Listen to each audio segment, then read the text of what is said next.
I'm Terry White. I'm the Commissioner of the Department of Mental Health and Substance Abuse Services, and I'm going to talk to you today about an exciting proposal called Smart on Crime.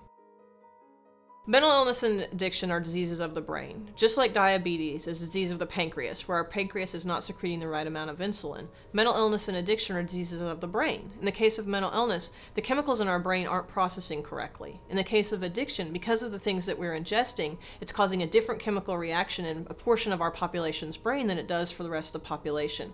They are very much real diseases. However, they are the most ignored of all the diseases, and we don't treat the brain like we do the rest of our body. We now have the technology to see what's happening in the brain. And what you can see on the brain on the left is all the colors lighting up, all the chemicals, all the activity taking place.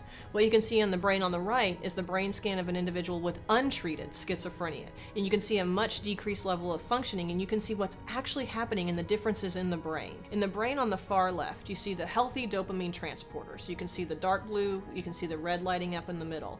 What you see with the brain in the middle is an individual who's been abusing methamphetamine.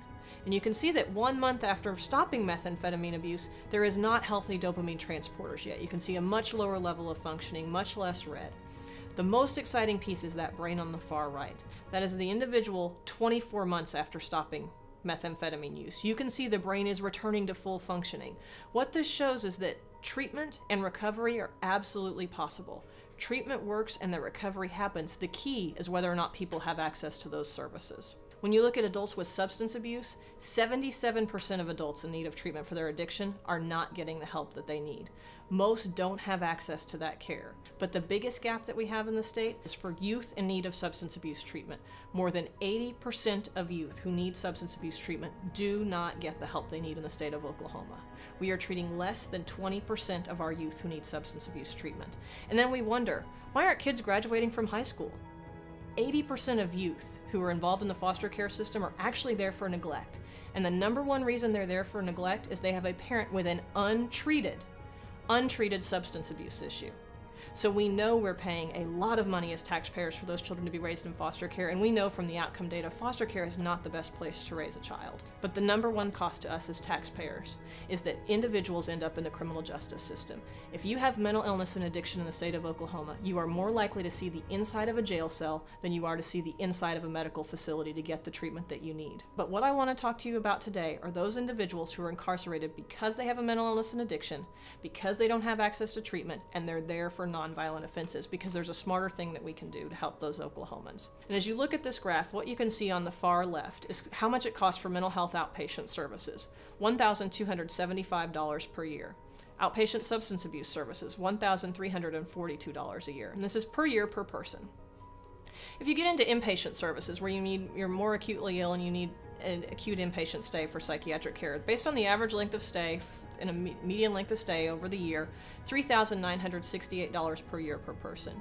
When you get into substance abuse residential treatment, you're looking at $4,800 per year per person. Drug Court, one of the most successful programs, and I'm going to show you some outcome data from it in just a second. Drug Court, one of our most successful programs, costs $5,000 per year per offender. Mental Health Court, very similar, great outcomes, $5,400 per year per person. That's how much these programs cost. They range from $1,275 per person to $5,400 per person. A 1-year stay in the Department of Corrections is $19,000 per person. That's how much we pay as taxpayers to incarcerate someone for a nonviolent offense due to an untreated mental illness and addiction. The majority of individuals who go into the Department of Corrections with a substance abuse issue do not get treatment before they leave the prison system. They are there and not getting that treatment. When that happens, they are the most likely to come right back in the front door once they leave the prison system because they never got the medical care that they needed. We have a choice to make here about how we want to spend our money. And that's where we come up with a really good solution. There's a model called the sequential intercept model. It's research and evidence-based. And what it says is there's many ways along the continuum that someone can be diverted from the criminal justice system.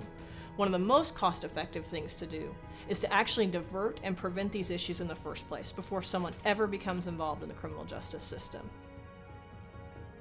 A lot of places where we've talked about the Smart on Crime program, almost everyone in the room says, why aren't we already doing this? And this is the part that I think all of us has to educate ourselves about and then advocate for if we want to see this happen in the state of Oklahoma.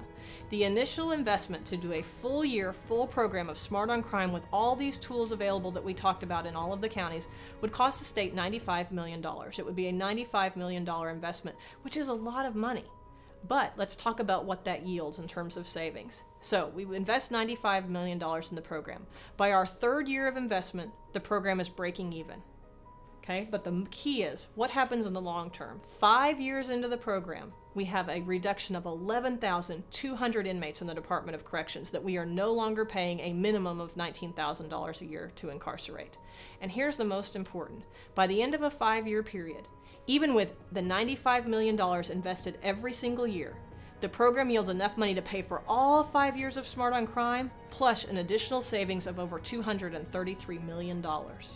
So we've paid for the program for the last 5 years, and we've saved an additional $233 million in taxpayer money.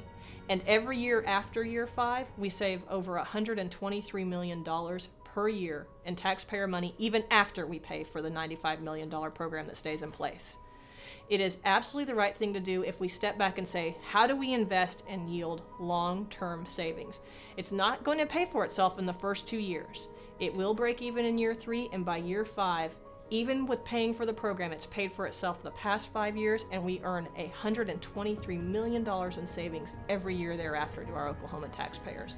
Smart on Crime is absolutely the right thing to do for Oklahoma, but it's going to take all of us. Every single one of us saying, you know what, we liked the idea back in the 1990s of saying we're tough on crime.